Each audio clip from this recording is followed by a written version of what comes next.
నూలు నూలులో శతాబ్దాల గౌరవం, పట్టు పరంపరకు ప్రతీక, సంప్రదాయానికి శాశ్వత చిరునామా సఖీ. అక్కడ ఆకాశం నుంచి బాంబులు కురుస్తున్నాయి, ఇక్కడ కాసుల వర్షం కురుస్తుంది. ఒక పక్క అమెరికా ఇరాన్ యుద్ధంతో ప్రపంచం అల్లకల్లోలమవుతుంటే మరోపక్క కొందరు బెట్టింగ్ రాయులు మాత్రం కాసుల వేటలో పడ్డారు. యుద్ధం ఎప్పుడు జరుగుతుందో అంచనా వేసి గంటల వ్యవధిలో కోట్లు సంపాదించారు. రక్తపాతాన్ని కూడా వ్యాపారంగా మార్చేస్తున్న ఈ వింత ప్రపంచం ఎటు వెళ్తుంది?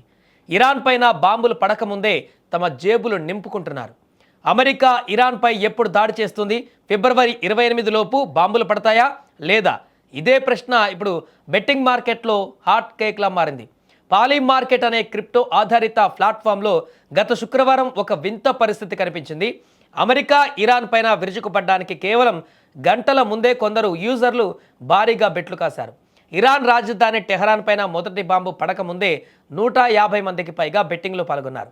వీరిలో 16 మంది ఏకంగా $1,00,000 పైగా గెలుచుకోగా ఒక వ్యక్తి అయితే ఏకంగా $5 లక్షల, అంటే మన భారతీయ కరెన్సీలో సుమారు 4 కోట్ల రూపాయలు ఒక్క రోజులో సంపాదించాడు. అయితే ఇక్కడ అసలు ట్విస్ట్ ఉంది. అమెరికా దాడులు చేయబోతుందని సామాన్యులకు తెలియకముందే ఈ బెట్టింగ్ రాయులకు ఎలా తెలిసింది?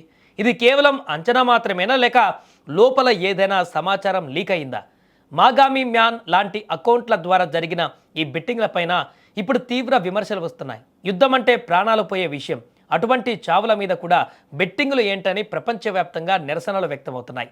అమెరికా సెనేటర్ క్రిస్ మార్పీ వంటి వారు దీనిపై మాట్లాడుతున్నారు. యుద్ధం మరియు మరణం మీద లాభాలు పొందడం అత్యంత హేయమైన చర్య అని ఆయన అభివర్ణించారు.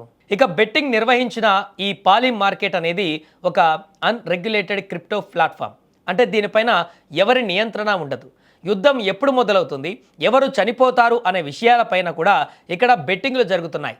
ఇరాన్ సుప్రీం లీడర్ ఖమేనీ ఎప్పుడు పదవి నుంచి తప్పుకుంటారు అనే దానిపైన కూడా కోట్లల్లో బెట్లు కాశారు. ఇదంతా చూస్తుంటే యుద్ధానికి కూడా ఒక క్రీడలా మార్చేస్తున్నారని, సమాచారం ఉన్న కొందరు వ్యక్తులు దీన్ని అడ్డం పెట్టుకుని కోట్లు గడిస్తున్నారని స్పష్టమవుతుంది. ఇది కేవలం ఇన్సైడర్ ట్రేడింగ్ మాత్రమే కాదు, అంతకంటే దారుణమైనటువంటి నైతిక విలువలు లేని వ్యాపారం అని విశ్లేషకులు చెబుతున్నారు. ఏది ఏమైనా టెక్నాలజీ పెరిగే కొద్దీ మనిషి విజ్ఞానం పెరుగుతుందనుకుంటే మరణాలపైన కూడా బెట్టింగ్ కాసే స్థాయికి దిగజారుతున్నాడు. యుద్ధం ఒక దేశాన్ని నాశనం చేస్తుంటే ఒకరికి మాత్రం అది కాసుల పంట పండిస్తుంది. ఈ బెట్టింగ్ మాఫియా పైన కఠిన చర్యలు తీసుకోవాలని ఇప్పుడు అంతర్జాతీయ స్థాయిలో డిమాండ్ వినిపిస్తున్నాయి. మరి ఈ క్రిప్టో బెట్టింగ్ ప్లాట్ఫామ్ల పైన చర్యలు ఉంటాయా, లేదా యుద్ధం పేరుతో ఇలాంటి బెట్టింగ్లు కొనసాగుతాయి అనేది వేచి చూడాలి.